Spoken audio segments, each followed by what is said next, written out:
Պարոն Աբրահամյան, նախօրեին այսպես հեղաշրջման պլանը հայտնվեց իշխանական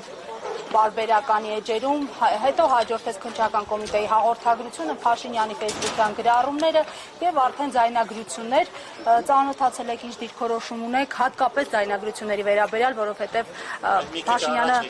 կետ ցիտում է այդ ձայնագրությունները 1 ժամում 5 գրառում բարբերականությամբ։ Նիկոլ Փաշինյանի մոտ որոշակի առնչյալ կա, որովհետև այլանդակ երեկվա բառապաշարից եւ դրա նախորդած օրերից հետո հիմա ընդհանրապես քաղաքական հետապնդումների մասին որոշակի գրառումներ է անում։ Մեծ առումով այն ինչ որ այսօր դրսևորվում է, սրանք այս վերջին տարին անդադ դրսևորվել է եւ դուք ինքներդ որպես լրատվամիջոցներ բազմաթիվ նման առիթներով քննչականների, ոստիկանական բաժանմունքների դատարանի առաջ լուսաբանումներ եք իրականացրել։ Իշխանությունը տարբեր փուլերում ընտրում է իր թիրախներին, այսպես կոչված, եթե լինում են կոնկրետ իրավիճակներ, հոդվածներ են դրվում մարդկանց վրա, հետագայում արդեն մնացած է ինչ որ դուք ձեր հարցադրման մեջ նկարագրում եք, դրա փաթեթավորումն է, որը տարբեր քպականների միջոցով դուրս է գալիս։ Հիմա այսօր բազմաթիվ մարդիկ են ձերբակալվել, բազմաթիվ մարդկանց տանը խոզարկություններ են եղել, սկսած Բաղդադ Սրբազանից, վերջացած Արցախի խորհրդարանի նաև պատգամավորով, որոնցից մեկը Դավիթ Գալստյան այս պահին էլ գտնում եք քննչական այս բաժնում, եւ այն մարդիկ, որ ես եմ ճանաչում այս ձերբակալվածների շրջանում, եւ կարդացել եմ քննչականի հաղորդագրությունը, միմյանց հետ որևէ առնչություն անկեղծ ասած չեմ տեսել։ Բայց մյուս կողմից էլ հիմա երևի մեր հասարակության մեջ էլ առանձնապես զարմացող մարդիկ չկան, որովհետեւ այս ընթացքը այս իշխանության ուղեկցվել է բռնություններով, ձերբակալություններով, քաղաքական հետապնդումներով եւ դրա վառ վկայությունները այսօր նաև տեղի ունեցած իրադարձություններն են։ Պարոն Աբրահամյան, լավ, այդ թուղթը, քանի որ ընդդիմադիրները նշում են, դրանք իշխանություններն են, ներկայացվել այսպես կերպ։ Բայց այդ դեպքում ո՞նց տվեց շրջանառության մեջ, քանի որ իրենք փոխանցում են, որ ընդդիմադիր շրջանակներից են այդ տվյալները, այդ փաստաթուղթը, որ իրենք հրապարակել են իրենց կայքում, փոխանցել։ Դուք ծանոթ եք Կարծում եմ այս պահին մեղք է դա որպես փաստաթուղթ անվանելը, եթե երեք հրապարակված է դիմասն է խոսել, իրեք եւ դրան եւ տարբեր ձայնագրություններ նախ պետք է որոշակի փորձագիտական էքսպերտիզա անցնեն հասկանալու համար ով է, ինչ է, դրանց վրա ինչ միջամտություն կա եւ այլն։ Եվ երկրորդը, գիտեք, եթե դուք հիշում եք նախորդ տարիները տարբեր հուշկու վերնագրերով ինչ որ օպերացիաներ էր իրականացում, չգիտեմ, հյուսիսային դերևակալ բան եւ այլն,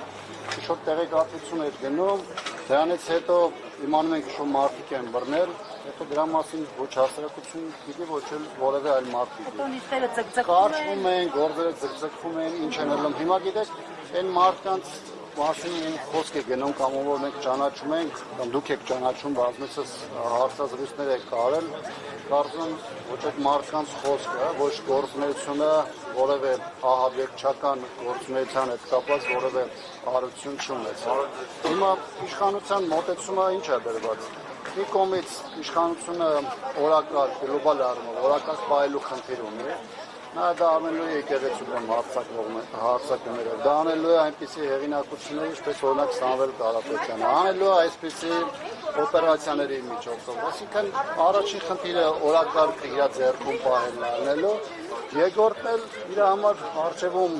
քաղաքական պրոցեսներ են, հատկապես 26-ին ընդառաջ, եւ բնականաբար այս ողջ ընթացքում փորձել են դաշտը իրենց համար մաքրել, որպեսզի կարողանան հնարավորինս անխոչնդոտ իշխանության վերարտադրություն իրականացնել։ Պարոն Աբրահամյան, այս ձայնագրություններում ահաբեկչական գործողություններ են նկարագրվում, ջուլել, ինչ-որ պաշտոնքով բան, այս գործողություններ։ Ինչ կասեք մենք այդ բովանդակության մասին, որ մեկնաբանվում է այսպես, քանի որ քաղաքական ճանապարհով ստացվել իշխանություն վերցնել, զավթել, փորձել են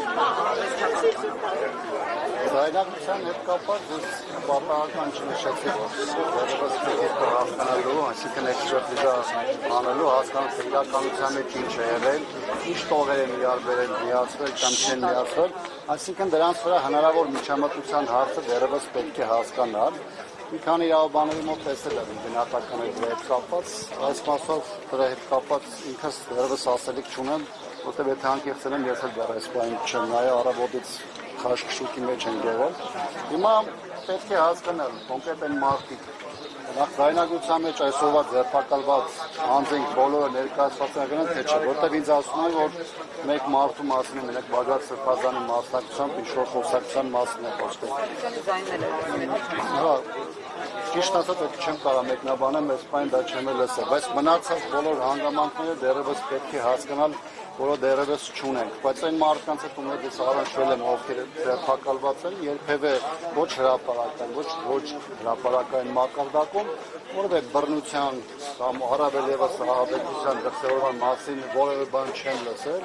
եւ կարծում եմ, որ սա որոշակի խտացված, մկեցված բաներ են, որով փորձում է հիմնավորվել այսքան մարդկանց ձերբակալությունը։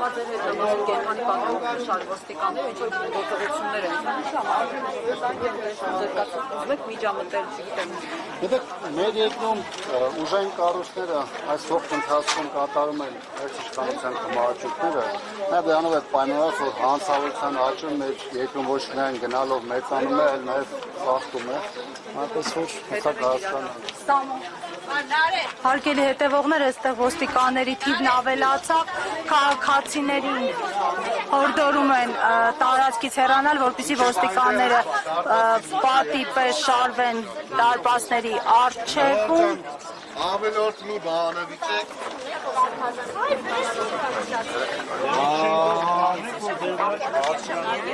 Աղոր ջան, կներեք, եկեք, հələ մի վարկյան։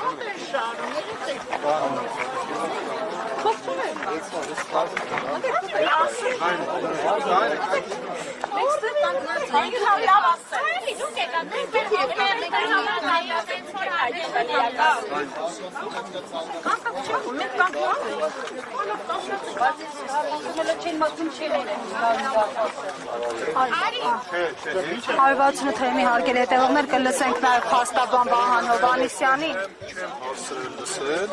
բայց այսօր մենք ապրում ենք արհեստական բանականության դարում, ինտերնետի դարում եւ եթե անգամ կան նմանատիպ ձայնագրություններ, ես կարծում եմ, որ այդտեղ արհեստական բանականության մատը խառն է եւ ինչպես մենք տեսնում ենք նմանատիպ բոլոր գործերով կծկտուր այստեղից այնտեղից վերցրած ձայնագրություններ միմյանց միացնելով փորձում են ինչ-որ մեղադրանքներ առաջադրել։ Ցուցակնության կենթարկվել այդ ձայնագրությունները նախաքննական մարմնի կողմից ներկայացված։ Ես կարծում եմ, որ բնականաբար պետք է ենթարկվեն։ Իսկ անձնական տվյալներ կոնկրետ Պարոստումյանի բնականից հեռախոս կամ այլ իրեր։ Հեռախոս առգրավելը հին հեռախոս, հին չաշատող համակարգիչ։ Մտավախություն մի Պարոստումյան այդ ձայնագրությունները որպեսզի հանրայնացնեն, որտեղ մենք մի նախադեպ ունենք Հովիկ Աղազարյանի, ինչպես իր անձնական կյանքի տվյալները։ Որ ձայնագրությունների մասին է խոսք գնում։ Հեռախոսում այնպիսի անձնական տվյալներ կա, որը հանրայնացվի։ Պարոն Ռոստոմյանը իրեն մեղավոր չի ճանաչել եւ որևէ այնպիսի տեղեկության ինքը չի տիրապետում կամ տեղյակ չէ, որը հետագայում կարող է օգտագործել իր դեմ։ Իսկ քանի ձերբակալված կար պարոն Հովհաննիսյան։ Ոչ չգիտեմ, առանձին աշխատասենյակներում քննիչները աշխատում են, չգիտեմ կոնկրետ քանի ձերբակալված են։ Եվ վերջում խափանամիջոցի հետ կապված որևէ հստակություն կա, այսինքն իրեն կանոնավորելու մասին։ Այո։ Ինչ ներկայացվել է։ Դեռևս չի ներկայացվել, բայց բանավոր տեղեկացա, որ ներկայացվել է խափանամիջոց կալանքի նպատակով տարբերյո դատարան։